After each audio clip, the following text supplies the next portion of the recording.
So, choice in this capitalist society where we live in has disrupted the relationship between desire and scarcity. That's what Eva Illouz says, the relationship between desire and scarcity that interactions between human beings have been always built on. It was an illuminating conversation just now with Katerina Gregos. And I have a question for you. Have you seen the main exhibition yet, Modern Love, in the IMPAKT Festival Center and at the Centraal Museum here in Utrecht? Have you seen it yet? If not, we invited the three, let's say, creators to give us a short tour, 20-25 minutes.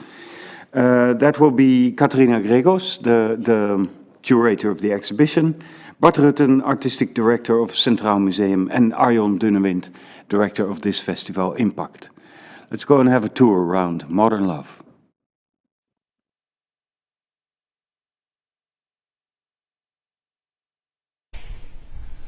Hello, I'm Katerina Gregos, and I am the curator of the exhibition Modern Love, or Love in the Age of Cold Intimacies, which has now come to Utrecht, to IMPAKT, and also to the Centraal Museum.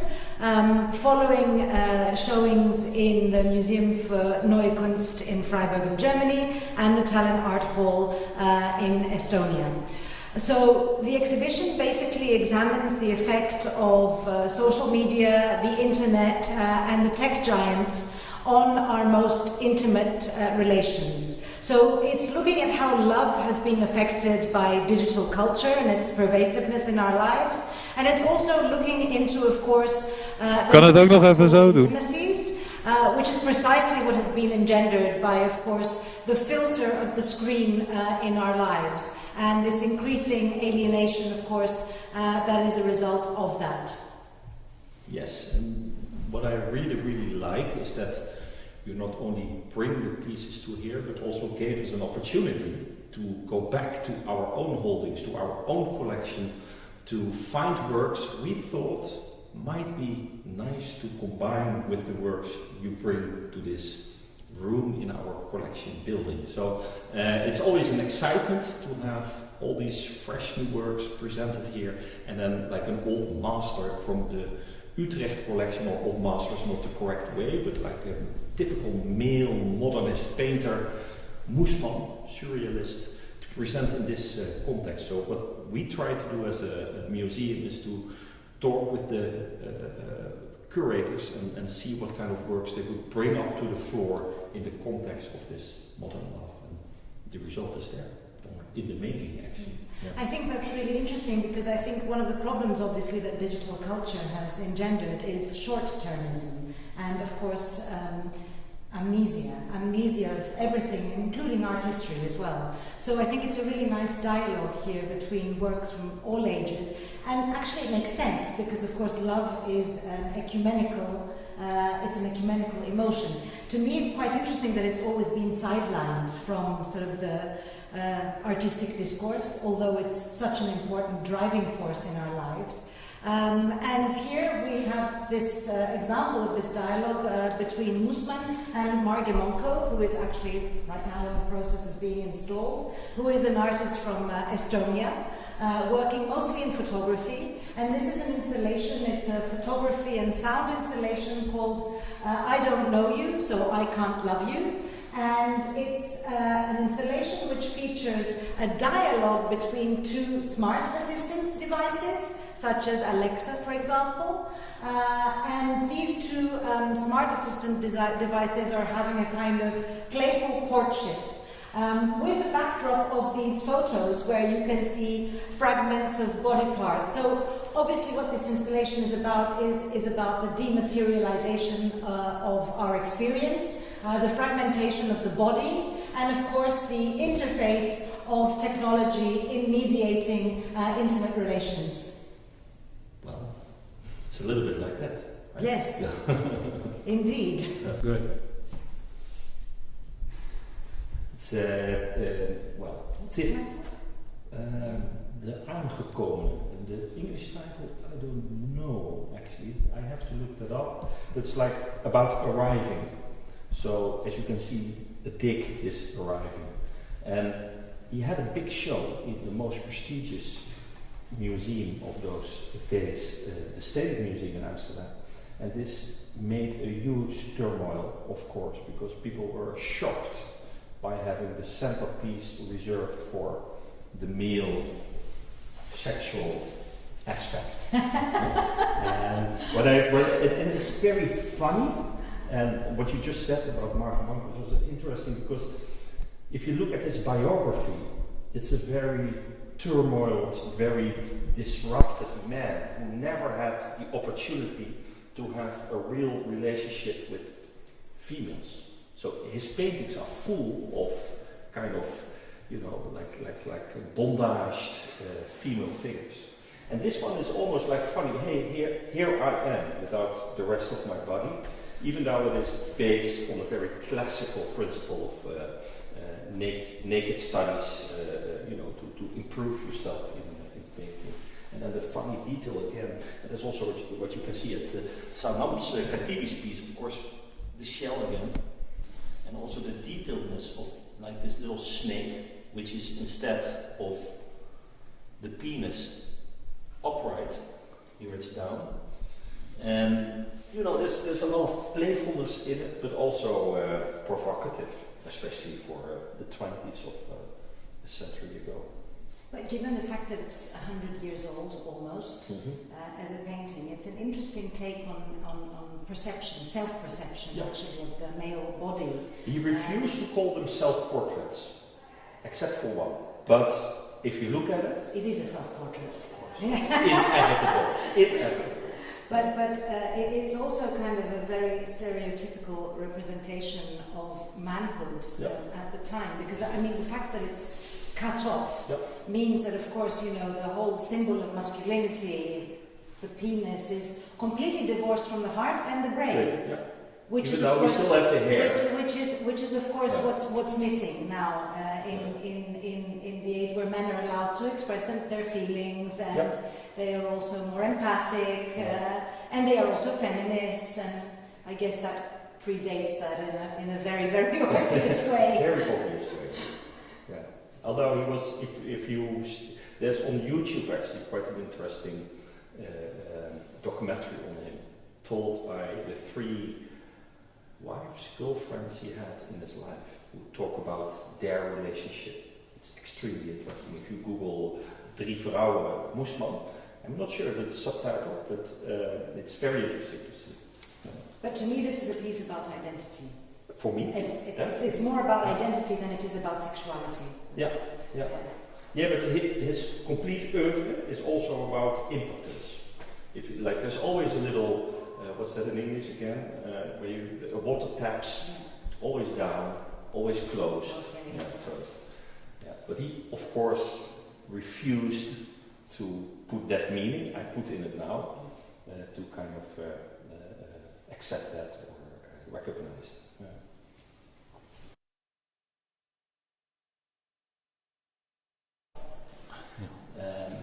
In the selection of works in modern love, there's also this theme of prostitution. Guilty Landscapes by Dries Verhoeven, for example, or in a way Melanie Benario is dealing with that. Gave us the idea to select an extremely early painting by the world-famous painter MARLENE DUMAS. And especially if you're a little bit younger, you might not immediately recognize the kind of information you are looking at. But in the old days, when not everybody had a cell phone, you still had phone booths. And in these phone booths you could find advertisements for prostitution. And that is the kind of inspiration for this piece. So that's also why you find all these names. And if you know the work, the oeuvre of MARLENE DUMAS a little bit, you will see that this dealing with sexuality, this dealing with female bodies is heavily at stake in her work. And that's why it's, I think, so nice that we have this very early piece by her from, if I'm not mistaken, 84. And we can take this opportunity of this exhibition to bring that back to the room again and to look at it and to reflect on it again.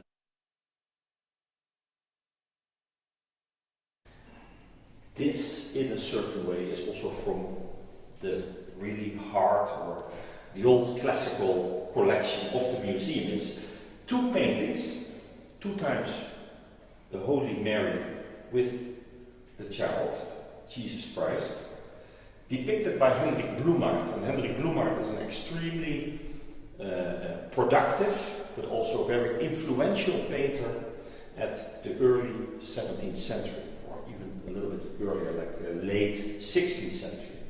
And what you see is that this era is very much obsessed with reality. So the Holy Marys here could be your neighbor next door, which was in a way very odd in these times.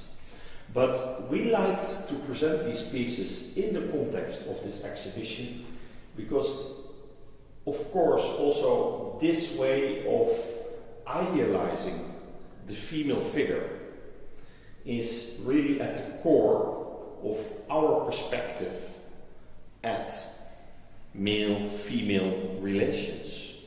And it's probably also built by the heritage of this iconography. So we are so much over the ages, over the centuries, overfed by images that stereotype the female figure in relation to the child, that it became part of us. And I think it's quite interesting that this show is really trying to put the finger on how this stereotyped depiction changed over the last decades.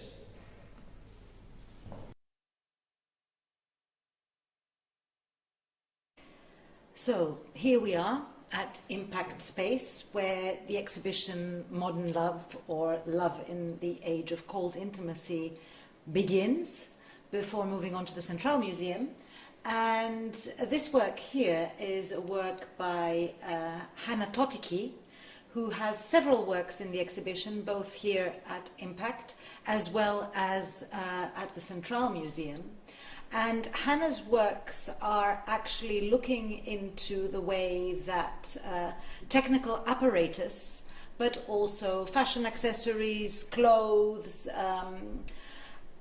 impact social relations and also economic relations. And this work here is called Touch Screen Protection Glasses. And basically it's part of a series that also includes other works, smartphone protection rings as well, which look into the obsessiveness with which we are attached to our mobile phones and our tablets and our screens today.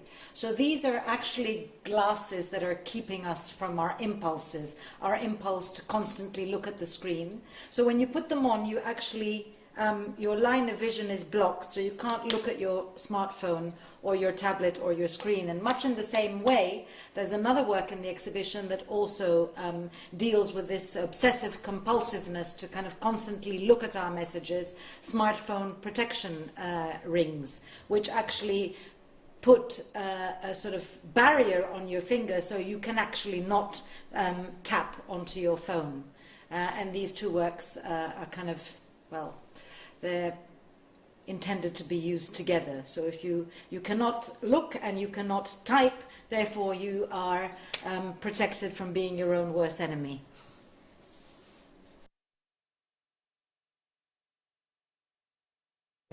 Okay, so I'm sitting in an installation by TOTICKI.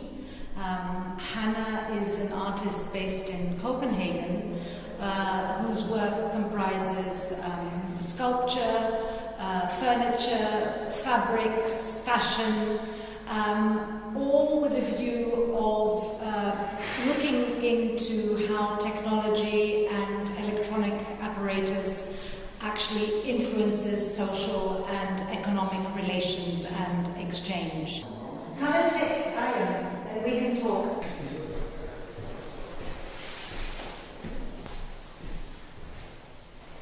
So maybe you can come to the discussion. Well, I'm seeing Arjen now.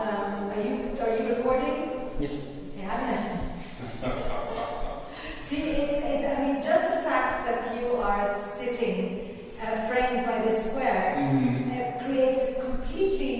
different sense of your representation as an It image. also makes it a bit more unreal because now it looks like I'm watching a computer screen. Like Yes. I know you're there, but it also feels a bit like watching a very good TV screen. The effect is actually quite incredible Yeah. because it completely changes the way that we perceive each other.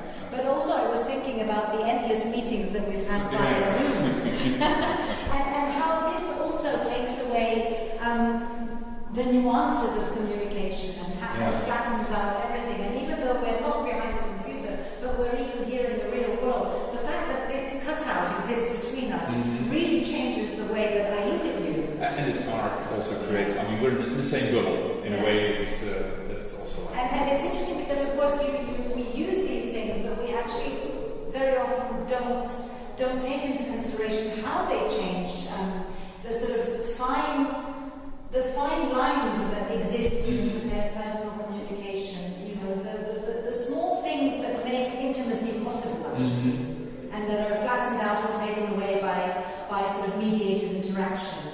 And I mean, all art work had this like obstruction of what we're so used to do with digital media, swiping on our phones, or being very much involved with your little cell phone screen in front of you.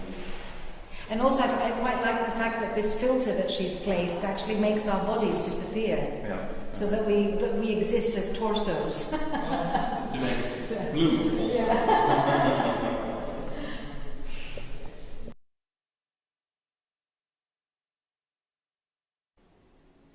So I'm standing in front of a work by a young Belgian artist, MARIJKE de ROOVER, who is a performer and whose work in different media questions and challenges heteronormativity and looks into queer identity. And at the same time, MARIJKE's work is also concerned with the imagery that the internet propagates. And this is an ongoing series called Niche Content for Frustrated Queers. And there are memes actually that are constructed by the artist. Memes, we tend to consider that they're actually quite superficial, but they say a lot about society and they say a lot about how young people look at themselves. And this series here actually looks into the pathologies behind performativity and self-performativity on the internet. So as you can see here, there's a me everywhere. Me, and me there. And of course it looks behind the normally sort of joyful and perfect image that people like to project behind the internet, and it's looking into all the insecurities of particularly teenage people, young people, and for example here you can see my tired and fat flesh prison. Derogatory ideas of identity and the body and all of the sort of the underbelly of the internet and the insecurities that the perfection of Instagram breeds among, of course, particularly young people and teenagers. All of the negative effects, in fact, of the internet. And I find that this work actually coincides very, very well and is very timely, especially in relation to the Facebook whistleblower and how Facebook and other internet platforms are having a negative effect and are now proven to have a negative effect on young people and teenagers.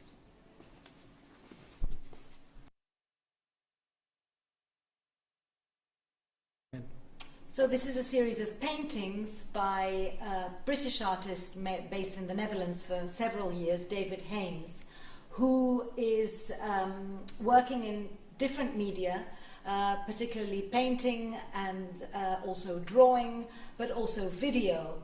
And these paintings here are actually painstakingly executed by the artist. So they are, of course, paintings made by hand. The complete opposite, of course, of the flatness of the screen. And they're paintings which are actually taken from sex cam sites, and they, of course, depict young men, young queer men, sort of looking into their phones and, of course, being completely absorbed by their communication via the internet with other young men on sex cam sites. And you can see how they're not looking at the viewer. They're completely, of course, embroiled in their own world. And what we see here is this kind of divorce from both reality but also from the environment in which they are in, which is actually an environment which is also an environment that doesn't correspond to their real environment, because what you see in the background are actually painted backdrops, so or printed backdrops. So we actually have no idea where they are. They exist in a kind of bubble. So they're in a bubble in their own head. They're in a bubble because they're, of course, completely engulfed in this digital communication, but they're also in a bubble in this space, this non-determinate space.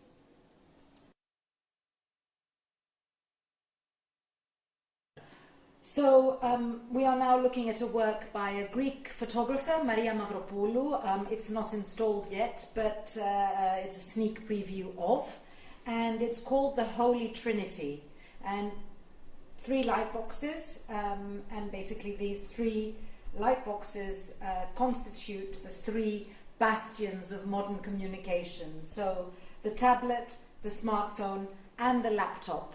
And therefore that is why it is called the Holy Trinity, because of course these items have almost become religious items to which we are all attached nowadays. So this is a work called The Lovers, also by Maria Mavropoulou, who made the Holy Trinity. And it's a series of works under the general title Family Portraits, which looks into how the screen, the tablet, the smartphone has infiltrated our private spaces. And it's a series of photographs where you see the extent to which our computer or our smartphone or our tablet follows us into our most intimate domestic spaces. It's a series of portraits of the screen, mostly through these 3 apparatus that are found in the living room, in the bedroom, in the kitchen, everywhere, and the pervasiveness, of course, of this electronic apparatus, which is documented here in this series called Family Portraits.